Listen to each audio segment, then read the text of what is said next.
भारत में हर 25 मिनट में एक महिला घरेलू हिंसा के कारण आत्महत्या कर लेती है। खाने में एक चम्मच नमक कम होना, एक बात ज्यादा बोल देना या फिर महज पति का मूड खराब होना, ये सब उनके साथ मारपीट का बहाना बन जाते हैं। हैरानी की बात यह है कि दुनिया में सबसे कम तलाक दर भारत में ही है, जो 8% से भी कम है। भारत में तलाक लेना आखिर कितना मुश्किल है? अमृता को ही देख लीजिए। उसकी शादी एक अमीर और हैंडसम लड़के विक्रम से हुई और वह एक हाउसवाइफ बन गई। रोज सुबह मुंह अंधेरे उठकर दूध लाना, पौधों को पानी देना और कॉफी बनाना उसका रूटीन था। सुबह 6 बजे ठीक समय पर अपनी सास का ब्लड शुगर चेक करना और 7 बजे विक्रम के बिस्तर तक कॉफी पहुंचाना। कई बार जब विक्रम के पास नाश्ता करने का समय नहीं होता तो वह उसके पीछे पीछे भागकर उसे खाना खिलाती थी। विक्रम भी अपने काम में काफी होनहार था।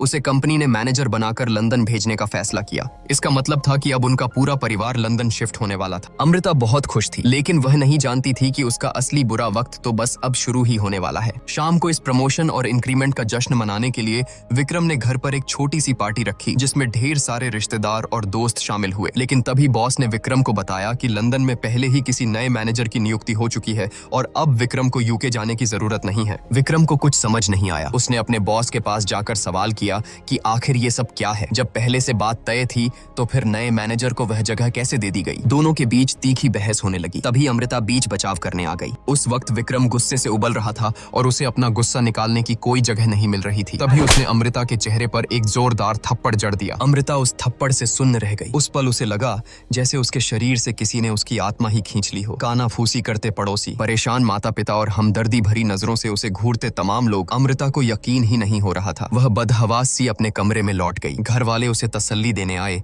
लेकिन अमृता बस खामोश बैठी रही। तभी बड़ी ही लापरवाही से यह बात कही गई, चलो, मेहमान है बाहर, क्या सोचेंगे सब लोग, ये घर की बात है। ये शब्द अमृता के लिए जले पर नमक छिड़कने जैसे थे। अगले दिन विक्रम और उसकी माँ ने ऐसा बर्ताव किया जैसे कुछ हुआ ही न हो। वे बड़े आराम से अमृता से अपनी सेवा करवाते रहे। विक्रम ने तो उल्टे अमृता के सामने अपना दुखड़ा रोना शुरू कर दिया कि उसने इस नौकरी के लिए अपना सब कुछ दांव पर लगा दिया था और अंत में कंपनी ने उसके साथ ऐसा बर्ताव किया जो बिल्कुल नाइंसाफी है। शुरू से लेकर आखिर तक विक्रम ने एक बार भी अपनी गलती नहीं मानी। अमृता बस खामोश रही और उस खामोशी के साथ साथ विक्रम के लिए उसका प्यार भी हमेशा के लिए मर गया। उस आदमी को तो यह एहसास तक नहीं था कि उसने कुछ गलत किया है। यहाँ तक कि अमृता के माता पिता का भी यही मानना था कि पति पत्नी के बीच थोड़ी बहुत अनबन होना आम बात है। हर कोई अमृता को यही समझा रहा था कि जो हुआ उसे भूल जाए और बात को जाने दे, लेकिन अमृता अपने दिल को नहीं समझा पा रही थी। उसके लिए इस बात को भुलाना नामुमकिन था। अमृता को खुद भी इस बात का अंदाजा नहीं था कि उसकी यह जिद आगे चलकर अनगिनत भारतीय महिलाओं की जिंदगी बचाएगी और यहाँ तक कि कुछ हद तक भारत के कानून को भी बदल कर रख देगी। एक दिन जब विक्रम घर लौटा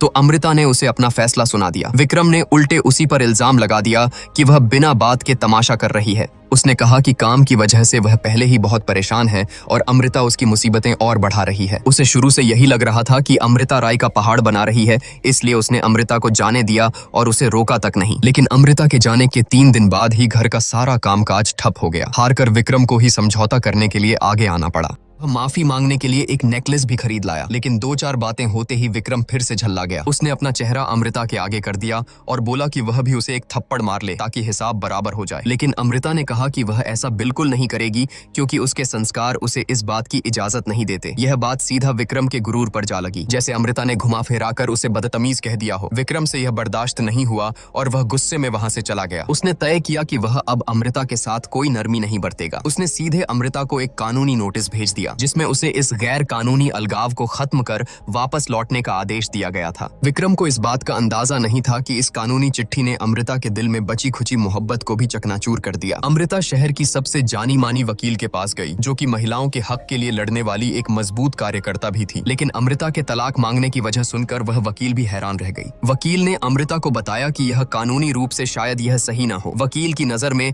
महज एक थप्पड़ की वजह से पति से तलाक लेने का कारण बहुत ही बेतुका था। अमृता ने वकील को बताया कि उसने अपने परिवार के लिए अपने डांस के सपने को छोड़ दिया और एक हाउसवाइफ बन गई। वह बिना किसी शिकायत के अपने पति और सास की देखभाल करती रही, बल्कि उसे तो इस बात की खुशी थी कि वह अपने पति के सपनों को पूरा करने में उसका साथ दे रही है। लेकिन इस सारे त्याग और समर्पण के बदले में उसे क्या मिला? बिना कुछ सोचे समझे पति का जड़ा हुआ एक थप्पड़। क्या यह सही है? बात सिर्फ एक थप्पड़ की नहीं थी। बात यह थी कि विक्रम को उसे चोट पहुंचाने का कोई हक ही नहीं था। वकील ने अमृता से पूछा कि आखिर वह चाहती क्या है। अमृता ने जवाब दिया कि वह खुश रहना चाहती है और यह साफ था कि अब इस शादी में उसे कोई खुशी नहीं मिल रही थी। वकील ने अमृता को सलाह दी कि वह घर लौट जाए और अपनी शादी को बचाने की कोशिश करे। लेकिन अमृता तलाक लेने के अपने फैसले पर अडिग थी, भले ही यह रास्ता कितना भी मुश्किल क्यों न हो। लगभग किसी को भी अमृता का यह फैसला समझ में नहीं आ रहा था। अमृता के भाई ने तो अपनी पत्नी को ही ताना मारना शुरू कर दिया कि उसने अमृता को इस वकील से क्यों मिलवाया। उसका मानना था कि विक्रम ने हाथ उठाकर गलत किया है, लेकिन बात इतनी भी नहीं बिगड़ी थी कि तलाक तक पहुंच जाए। माँ भी अपनी बेटी को नहीं समझ पा रही थी। उनका मानना था कि जब बेटी की शादी इतने अच्छे परिवार में हुई है तो उसे थोड़ा सह लेना चाहिए और अपनी शादी को बचाना चाहिए। पिता ने इस पर बहस करते हुए कहा कि उन्होंने माँ को कभी इस तरह समझौता करते नहीं देखा। उन्हें तो यह पता ही नहीं था कि उनसे शादी करने के लिए माँ ने रेडियो पर गाने का अपना सपना छोड़ दिया था। पिता ने कहा कि उन्होंने कभी माँ को उनके सपने पूरे करने से नहीं रोका, लेकिन माँ के लिए हमेशा परिवार ही सबसे ऊपर रहा। भले ही माँ ने कभी अपने इस त्याग का जिक्र नहीं किया, लेकिन इसका मतलब यह नहीं था कि उनका यह बलिदान कोई मामूली बात थी। तभी भाई अमृता के पास आया। वह अपनी बहन को एक बार फिर समझाना चाहता था। उसने कहा कि अमृता की इस जिद की वजह से आगे चलकर लोग विक्रम के बारे में क्या सोचेंगे। भाई की पत्नी से यह सब सुना नहीं गया। उसे पता था कि अमृता ने बहुत कुछ सहा है। विक्रम तलाक के बाद आसानी से दूसरी शादी कर लेगा, लेकिन अमृता पर जिंदगी भर के लिए तलाकशुदा का ठप्पा लग जाएगा।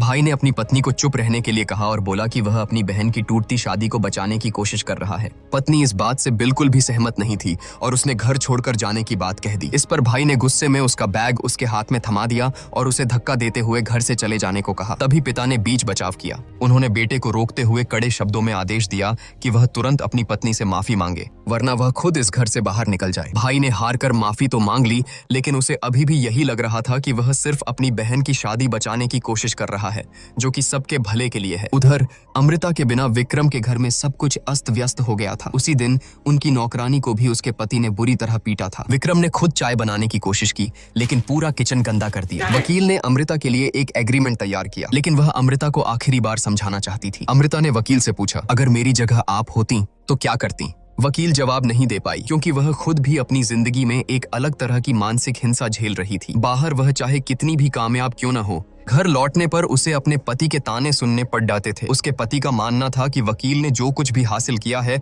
वह सब उसके पिता के रसूख की वजह से है। उसका पति उसकी कोई परवाह नहीं करता था और बिना उसकी भावनाओं के बारे में सोचे अपनी मनमानी करता था। अमृता का अपने आत्मसम्मान के लिए इस तरह डटे रहना देखकर वकील को भी अपने अंदर की खोई हुई हिम्मत वापस मिल गई। वकील ने जल्द ही अमृता के हक में एक मजबूत तलाक का एग्रीमेंट तैयार कर लिया, जिसमें विक्रम की आधी संपत्ति की मांग की गई थी, लेकिन अमृता ने इसके लिए साफ मना कर दिया। उसका मानना था कि उसकी शादी में हिसाब एकदम बराबर था। विक्रम पैसे कमाता था और वह घर संभालती थी, इसलिए किसने कम या ज्यादा किया यह कोई सवाल ही नहीं था। शुरू से लेकर अंत तक नाइंसाफी सिर्फ एक ही बात में थी, और वो था वह थप्पड़, जिसे बाकी सब भूल जाने के लिए कह रहे थे। लेकिन अमृता ने सपने में भी नहीं सोचा था कि विक्रम तलाक से बचने के लिए इतना गिर जाएगा। उसने गवाहों को खरीद लिया ताकि यह साबित कर सके कि उसने कभी अमृता पर हाथ उठाया ही नहीं। हद तो तब हो गई जब उसने कोर्ट में यह झूठ बोल दिया कि अमृता को गुस्से की बीमारी है और उसने विक्रम से सिर्फ पैसों के लिए शादी की थी। इन सारे झूठे इल्जामों की वजह से कोर्ट ने अमृता के बैंक अकाउंट्स और प्रॉपर्टी फ्रीज कर दी। यह सब देखकर वकील ने अमृता को पलटवार करने की सलाह दी। उसने कहा कि अब शराफत छोड़कर उसे भी ईंट का जवाब पत्थर से देना चाहिए, लेकिन अमृता ने फिर इनकार कर दिया। उसे किसी और चीज से मतलब नहीं था, वह सिर्फ उस एक थप्पड़ का इंसाफ चाहती थी। लेकिन तभी किस्मत ने एक और खेल खेला। अमृता को पता चला कि वह प्रेग्नेंट है। विक्रम को जब यह खबर मिली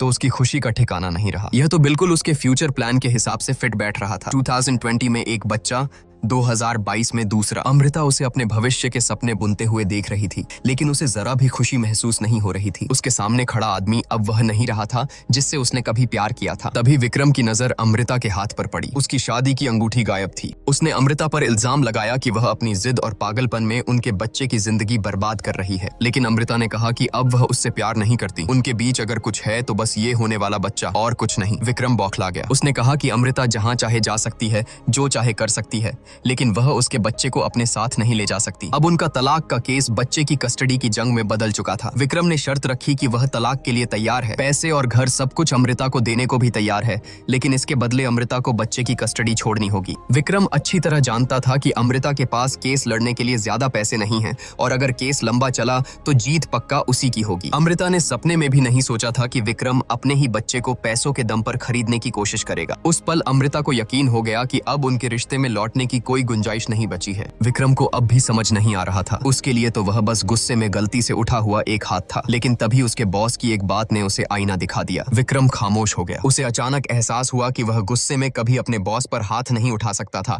लेकिन उसने अपनी पत्नी पर हाथ उठा दिया। यही वह वजह थी जिसे अमृता चाहकर भी भुला नहीं पा रही थी। आखिरकार विक्रम को अपनी गलती का एहसास हो गया। उसने अमृता की तलाक की अर्जी मंजूर कर ली। तलाक की कार्यवाही के दौरान अमृता अपनी सास के पास गई और झुककर पूरे दिल से उनसे कहा कि वे अपना ख्याल रखें। अमृता ने कहा कि वह उनकी बहुत आभारी है कि उन्होंने विक्रम और उसकी शादी के लिए हामी भरी थी। शादी से पहले अमृता ने कभी नहीं सोचा था कि वह एक हाउसवाइफ बनेगी। उसे तो ठीक से पराठे बनाने भी नहीं आते थे, लेकिन वह हमेशा एक अच्छी पत्नी बनने की कोशिश करती रही ताकि वह अपनी सास और पति के प्यार का सम्मान कर सके। लेकिन उस दिन की पार्टी ने अमृता को यह समझा दिया कि उसकी सास ने कभी अमृता से प्यार नहीं किया था, बल्कि वे तो सिर्फ विक्रम की पत्नी वाले उसके दर्जे से प्यार करती थी। उसकी जगह कोई भी और लड़की होती तो वे उस पर भी उतना ही प्यार लुटाती। यहाँ तक कि किसी ने विक्रम को यह भी नहीं बताया कि उसने गलत किया है, और अगर उसने गलती की भी थी तो भी अमृता से यही उम्मीद की गई कि वह उसे भुला दे। लेकिन अमृता इस कड़वाहट को अपने मन में दबाकर उनके साथ नहीं रह सकती थी। आखिर में सास ने अमृता से कहा कि यह तुम्हारी गलती नहीं है, यह हम माता पिता की गलती है, क्योंकि हमने कभी अपने बेटे को यह सिखाया ही नहीं कि औरतों पर हाथ नहीं उठाया जाता। अमृता के इस अडिग फैसले ने वहां मौजूद सभी लोगों की आंखें खोल दी। अमृता का भाई खुद अपनी पत्नी के पास गया, अपनी गलती मानी और उन्होंने अपने रिश्ते की एक नई शुरुआत करने का फैसला किया। वकील ने भी अपने पति से कह दिया कि वह उसके पिता की कंपनी से इस्तीफा देकर अपनी खुद की लॉ फर्म खोलेगी। उसने आखिरकार उस सोने के पिंजरे से बाहर निकलने का फैसला कर ही लिया। उधर विक्रम के घर काम करने वाली मेड ने भी अपने पति से कह दिया कि वह अब काम पर नहीं जाएगी और सिर्फ घर पर ध्यान देगी। अपने पति की रोज रोज की मार खाने के बावजूद उसने हिम्मत करके अपने दिल की बात कही। उसने तो एक चाकू निकालकर सीधा अपने पति के हाथ में थमा दिया। उसके इस बेखौफ अंदाज को देखकर उसका पति बुरी तरह डर गया। फिर उस औरत ने अपने पति को एक के बाद एक कई थप्पड़ जड़े। वह बहुत लंबे समय से यह सब घुट घुट कर सह रही थी। भले ही पारिवारिक मजबूरियों के चलते वह इस शादी को नहीं तोड़ सकती थी, लेकिन अब वह अपने पति की गुलाम बनकर भी नहीं रहना चाहती थी। वह अपने हक और बराबरी के साथ जीना चाहती थी। शादी कभी भी बेड़ियों की तरह नहीं होनी चाहिए। किसी को भी आपको चोट पहुंचाने का हक नहीं है, भले ही वह लंबी शादीशुदा जिंदगी में मारा गया सिर्फ एक थप्पड़ ही क्यों न हो। इससे पहले कि आप किसी के अच्छे पति या पत्नी बनना सीखें, कृपया पहले खुद से प्यार करना सीखें। दोस्तों, इस पूरी कहानी को देखने के बाद आपको क्या लगता है? क्या सिर्फ एक थप्पड़ के लिए अमृता का विक्रम से तलाक लेना सही फैसला था? अगर आप अमृता की जगह होते तो क्या करते? कमेंट्स में अपनी राय जरूर बताएं और इसी तरह की फिल्मों का एक्सप्लेनेशन देखते रहने के लिए हमारे चैनल झटपट बॉलीवुड को जरूर सब्सक्राइब करें।